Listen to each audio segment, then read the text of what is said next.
शिष्यों को इन बातों को जान लेना भी अति आवश्यक है कि गुरु ने जिन मंत्रों का जप किया हो वे उन्हीं मंत्रों को देने का अधिकारी है, अन्य का नहीं, क्योंकि उन मंत्रों से शिष्यों का कोई लाभ नहीं होने वाला है। ऐसे बिना सिद्ध किए हुए गुरुमुख से लिए मंत्र और पुस्तकों से उठाए मंत्रों में कोई अंतर नहीं होगा। उन्हें जागृत करने के लिए शिष्य को कड़ा परिश्रम एवं कड़ी साधना करने की आवश्यकता रहेगी। इन मंत्रों की सिद्धि सहज ही नहीं हो पाएगी। मैं इससे भी ऊपर उन स्वार्थी गुरुओं से परिचित हूँ जो शिष्यों के द्वारा किस प्रकार से उनके गुरु मंत्र जप का लाभ उठा रहे हैं। शिष्यों को इसका रति मात्र भी भान नहीं, क्योंकि वह साधना करते करते ऊर्जा का विज्ञान जान गए हैं। वे गुरु शिष्यों को लगातार उम्र भर गुरु मंत्र जपने के लिए दे रहे हैं। लगातार उम्र भर गुरु मंत्र का जप, अन्य किसी इष्ट के मंत्र का जप नहीं।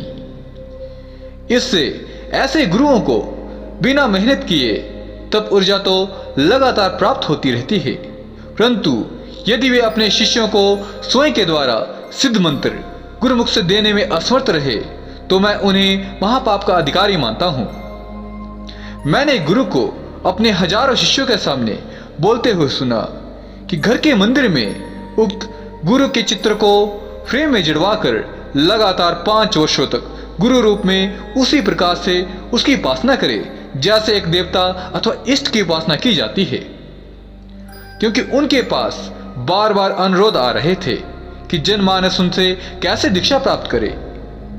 उनके इस प्रत्युत्तर को सुनकर मैं एकदम अवाक रह गया कि कैसे एक पाखंडी गुरु अपने तुच्छ स्वार्थी हितों की पूर्ति हेतु मूर्खतापूर्ण गुरु पूजा की विधियां बता रहे हैं, इष्ट पूजा के बजाय, क्योंकि वे जानते हैं आप भोले भाले लोग उन तथाकथित गुरुओं की तस्वीर देवस्थान पर रखकर उनकी उपासना शुरू कर देंगे और उन्हें बिना किसी श्रम के तपोबल प्राप्त होता रहेगा और वे इस प्रकार से आध्यात्मिक ऊंचाइयां प्राप्त करने लगेंगे, क्योंकि उनके हजारों शिष्य सुबह शाम उनकी उपासना जो कर रहे हैं। परंतु ऐसे गुरु प्रकृति का दूसरा नियम यह भी जान लें कि जो भी ऊर्जा बिना मेहनत के प्राप्त होती है, या तो वह साधक उस ऊर्जा को धारण करने में असमर्थ रहता है, या उसका दुरुपयोग होता है, या फिर वह ऊर्जा व्यर्थ के कार्यों में नष्ट होती रहती है।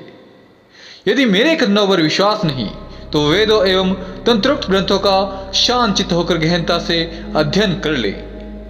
सभी प्रश्नों के उत्तर आपको प्राप्त हो जाएंगे। यदि कोई शिष्य गुरु मंत्र का लगातार जप कर रहा है तो उसके गुरु का भी पूर्ण कर्तव्य बनता है कि उसके द्वारा सिद्ध मंत्र एवं शक्तियों को शिष्यों को प्रदान करे। कम से कम शिष्यों को भी अपने अधिकारों के प्रति जागरूक रहना चाहिए ताकि वह वर्तमान के कलयुगी गुरुओं से सही विद्या को प्राप्त कर सकें। उदाहरण के रूप में आप इस प्रकार समझ सकते हैं, यदि आपने गुरु के द्वारा प्रदत्त गुरु मंत्र का 5 लाख जप संपन्न कर लिया है, तब आपका भी अधिकार है गुरु से अपेक्षा रखने का कि गुरु जो आपको मंत्र प्रदान करने जा रहा है उसका जप आपके गुरु ने कम से कम 50 लाख तो अवश्य किया ही हो। तब ही आपको दशांश ऊर्जा अर्थात 5 लाख मंत्र जप की ऊर्जा आपको प्राप्त होगी, क्योंकि 50 लाख जप का दशांश 5 लाख होता है। इधर आपने 5 लाख गुरु मंत्र का जप करके अपने गुरु को तेज से परिपूर्ण किया तो आपको भी अपना अधिकार प्राप्त करने का पूर्ण अधिकार है। इस विषय का भी पूर्ण ध्यान रखें। जिस गुरु के सैकड़ों शिष्य हों और वह सबको अपना जप मंत्र खैरात में बांटता फिर रहा हो तो ऐसे गुरुओं की आध्यात्मिक यात्रा रुक सी जाती है अपनी ऊर्जाओं का व्यर्थ आवंटन करने के कारण। यह भी एक पूर्ण सत्य है कि एक गुरु अपने 50 शिष्य बनाता है तो उसमें से 5 शिष्य ही संपूर्ण परीक्षाओं को पार कर गुरु मंत्र का पूर्ण जप कर पाते हैं, उसका पुरस्चरण कर पाते हैं। बाकी अधिकांश शिष्य उस परीक्षा में अनुत्तीर्ण हो जाते हैं। जिनका आध्यात्मिकता की तरफ रुझान तो होता है, परंतु इस क्षेत्र में मेहनत करने से कतराते हैं और जब साधना को आज या कल पर टालते रहते हैं। ऐसे शिष्यों के कारण उनके समक्ष गुरु मंत्र को प्रकट करने या उन्हें प्रदान करने से ऐसे दिव्य मंत्रों की ऊर्जा कम हो जाती है। फिर इस मंत्र ऊर्जा को संतुलन प्रदान योग्य शिष्य ही करते हैं, जो लगातार गुरु मंत्रों का जप कर रहे हैं।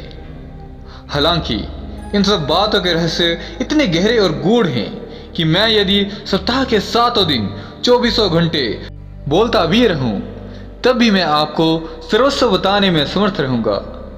यह आधार ज्ञान है। यदि आप इसे समझ गए तो आपको आध्यात्मिक यात्रा में अधिक समस्या नहीं आएगी। बाकी जब आप एक योग्य साधक बन जाएंगे, कुंडलिनी ऊर्जा आपकी देह में कार्य करना शुरू कर देगी, तब आपको मेरी वीडियो देखने की आवश्यकता भी नहीं रहेगी, क्योंकि आप में दिव्य ज्ञान पैदा होना स्वतः ही आरंभ हो जाएगा। आपको वेद पुराण तंत्र विद्या के समस्त रहस्य स्वतः ही ज्ञात होना शुरू हो जाएंगे। उस समय आप बड़े शंकित एवं हैरान हो जाएंगे कि मैंने न कभी इन विषयों का अध्ययन किया, ना तो इनसे संबंधित ग्रंथों को कभी देखा, तो कैसे मेरे समक्ष ये प्रत्येक रहस्य खुल रहे हैं। प्रिय साधकों, प्रकृति एक एक करके आपके समक्ष प्रत्येक रहस्य को उजागर करना शुरू कर देती है। यह घटना हर उस साधक के साथ होती है जो साधना के दूसरे स्तर तक पहुंच जाता है, परंतु यह अवस्था मात्र तब तक बनी रहती है जब तक आप साधना पथ पर अग्रसर हैं। आपके मार्ग छोड़ते ही ये सब शक्तियां साथ देना छोड़ जाती हैं और सब कुछ लोप हो जाता है।